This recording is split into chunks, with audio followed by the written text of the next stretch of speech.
Hello friends, welcome to Gargi classes. Gargi classes में आपका बहुत बहुत स्वागत है। हम पढ़ रहे थे साइंस एंड टेक्नोलॉजी में इंडियन साइंटिस्ट के कंट्रीब्यूशन की सीरीज, जिसमें आज हम डिस्कस करेंगे चिंतामणि नागेश रामचंद्र राव, जिन्हें अधिकांश लोग CNR राव के नाम से भी जानते हैं। तो आइए इनके बारे में डिस्कस करते हैं।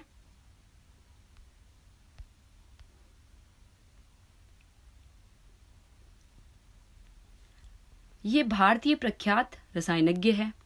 मुखर वैज्ञानिक प्रोफेसर चिंतामणि नागेश रामचंद्र राव को दुनिया भर में सॉलिड स्टेट और मटेरियल केमिस्ट्री, घन अवस्था और संरचनात्मक रसायन में उनकी विशेषज्ञता की वजह से जाना जाता है। तो इनका बेसिकली फील्ड कौन सा है? सॉलिड स्टेट और मटेरियल केमिस्ट्री। इनमें इन्होंने काफी वर्क किया है।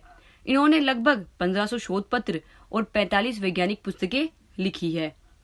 2013 में भारत सरकार ने उन्हें भारत के सर्वोच्च नागरिक पुरस्कार भारत रत्न से सम्मानित करने का निर्णय लिया।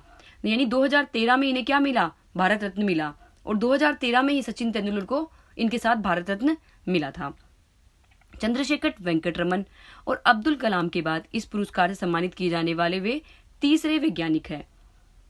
आप देख सकते हैं साइड में CNR राव का फोटो है, अच्छे से देख सकते हैं, ऐसे दिखते हैं CNR Rao. Okay, alright then, आगे बढ़ते हैं। भारत रत्न CNR राव अमेरिका से अपनी डॉक्टरेट की उपाधि लेने के बाद राव ने कैलिफोर्निया और बर्कले यूनिवर्सिटी में रिसर्च एसोसिएट की हैसियत से काम किया। वर्ष 1959 में भारत लौटकर बेंगलोर में स्थित इंडियन इंस्टीट्यूट ऑफ साइंस यानी IIT में काम किया और इसके बाद IIT कानपुर चले गए। तो फर्स्टली तो पहले कहाँ गए ये? फर्स्टली तो ये बेंगलोर IIT में आ गए और फिर उसके बाद उन्होंने IIT कानपुर में अपनी रिसर्च किया। 1976 में इंडियन इंस्टीट्यूट ऑफ साइंस में आकर वहां solid state and structural chemistry unit बनाई। फिर इन्होंने क्या किया? 1976 में एक अपनी सॉलिड स्टेट और स्ट्रक्चरल केमिस्ट्री जो है उस पर एक यूनिट बना दी ताकि वो शोध को और ज्यादा आगे बढ़ावा दे सके। 1984 से 1994 तक वे वहां क्या रहे? निदेशक रहे, डायरेक्टर रहे वहां पर। उनकी इस पहल को वैज्ञानिक जगत में महत्वपूर्ण कदम माना जाता है। और जब उन्होंने ये यूनिट बनाई तो उसी के बाद से ठीक है उनका मतलब उनको दुनिया जानने लग गई थी कि स्ट्रक्चरल केमिस्ट्री और सॉलिड स्टेट में CNR राव का काफी योगदान है। CNR Rao Oxford, California, Cambridge, Santa Barbara और पर्ड्यू विश्वविद्यालयों में विजिटिंग प्रोफेसर भी रहे हैं। देख सकते हैं इनकी ख्याति जो है भारत में ही नहीं बल्कि विश्व में भी फैली हुई है। उन्होंने जवाहरलाल नेहरू विश्वविद्यालय में अध्यापन कार्य किया। जवाहरलाल नेहरू जो हमारा विश्वविद्यालय है वहां पर इन्होंने टीचिंग भी करवाई।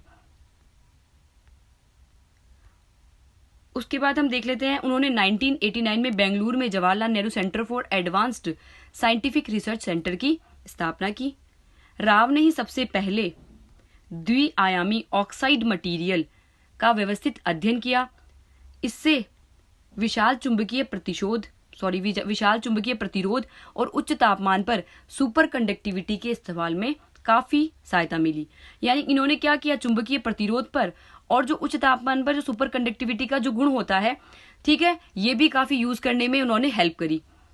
उसके ऊपर अनेक प्रकार के अध्ययन किए, शोध किए। पिछले 2 दशक में उन्होंने नैनो मटेरियल्स और हाइब्रिड मटेरियल्स पर भी काफी काम किया है। तो अभी जो लगभग 2 दशक से 50 सालों से तो वो लगभग किस पे काम कर रहे हैं? वो स्ट्रक्चरल केमिस्ट्री पर। बट लगभग 20 सालों से ये नैनो मटेरियल्स पर भी काम कर रहे हैं। और भारत का जो नैनो मिशन है उसमें भी इन्होंने काफी योगदान दिया है। उन्होंने पदार्थ के गुणों और उनकी आणविक संरचना के बीच बुनियादी समझ विकसित करने में अहम भूमिका निभाई।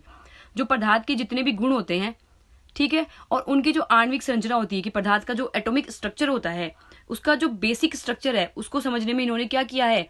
महत्वपूर्ण भूमिका निभाई है। इस पर अनेक प्रकार के शोध किए हैं और उनको प्रकाशित भी किया है।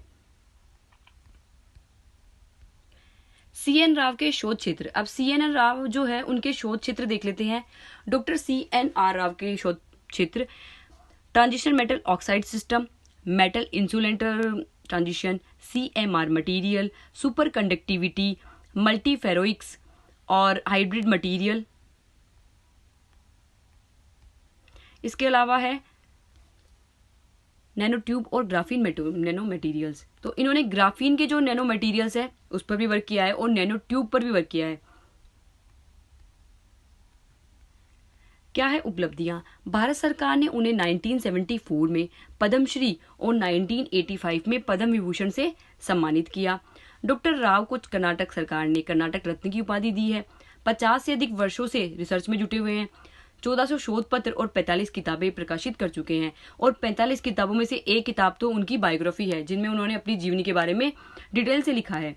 नामी विश्वविद्यालयों और विज्ञान अकादमियों की सदस्यता और फेलोशिप प्राप्त कर चुके हैं। 1974 में पद्मश्री मिल चुका है।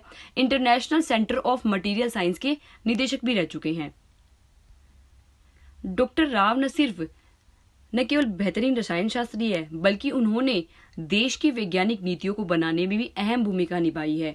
इस समय डॉक्टर राव प्रधानमंत्री की वैज्ञानिक सलाहकार समिति के अध्यक्ष भी है।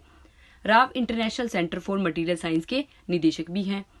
वे पिछले 5 दशक से सॉलिड स्टेट और स्ट्रक्चरल केमिस्ट्री यानी मटेरियल केमिस्ट्री के क्षेत्र में दुनिया के सबसे बड़े वैज्ञानिक माने जाते हैं। उन्होंने ट्रांजिशन मेटल ऑक्साइड्स पर भी काम किया है। इससे नोवल फिनोमिना, मटेरियल के गुणों के अंतर संबंधों और इन मटेरियल्स की स्ट्रक्चरल केमिस्ट्री को समझने में मदद मिली है। यानी पदार्थ का जो आणविक गुण है, ठीक है, उनका जो बेसिक स्ट्रक्चर है, उस पर उन्होंने क्या किया है, डिटेल से स्टडी करी है और अनेक प्रकार के जो शोध प्रकाशित किए हैं वो अनेक अन्य वैज्ञानिकों के लिए भी काफी हेल्पफुल है। रसायन विज्ञान के क्षेत्र में अपनी उपलब्धियों के लिए दुनिया भर की विज्ञान अकादमियों में उनकी पहचान है और ज्यादातर उन्हें अपनी सदस्यता और फेलोशिप से नवाज चुके हैं। उन्हें कई राष्ट्रीय और अंतर्राष्ट्रीय पुरस्कारों से भी नवाजा जा चुका है। अब हम देख लेते हैं इनको कौन कौन सी अकादमियों की सदस्यता मिली हुई है। सबसे पहली है national academy of science, American academy of arts and sciences, royal society London, royal society of Canada, French academy, Japanese academy, Serbian academy of sciences and arts, Brazilian academy of sciences, Spanish royal academy of sciences, national academy of sciences of Korea, African academy of sciences, American philosophical society, pontifical academy और Academia europaea के सदस्य है। तो ये जो जितनी भी संस्थाएं हैं इनकी फेलोशिप इनको मिल चुकी है। सदस्यता बोल सकते हैं, फेलोशिप आप बोल सकते हैं, राव को मिल चुकी है। तो आप देख सकते हैं कि इनको विश्व में कितनी संस्थाओं ने पुरस्कार से नवाजा है और विश्व में इनकी क्या पहचान है। राव की मेधा और लगन का अंदाजा इसी बात से लगाया जा सकता है कि उनके साथ काम करने वाले अधिकतर वैज्ञानिक सेवानिवृत्त हो चुके हैं, जबकि वे 79 ईयर्स की उम्र में भी क्या है, सक्रिय है। राव के सहयोगी उन्हें भारत का मिस्टर साइंस और डॉक्टर साइंस भी कहते हैं। I hope you understood very well. Thank you so much for watching this video. Stay home, stay safe.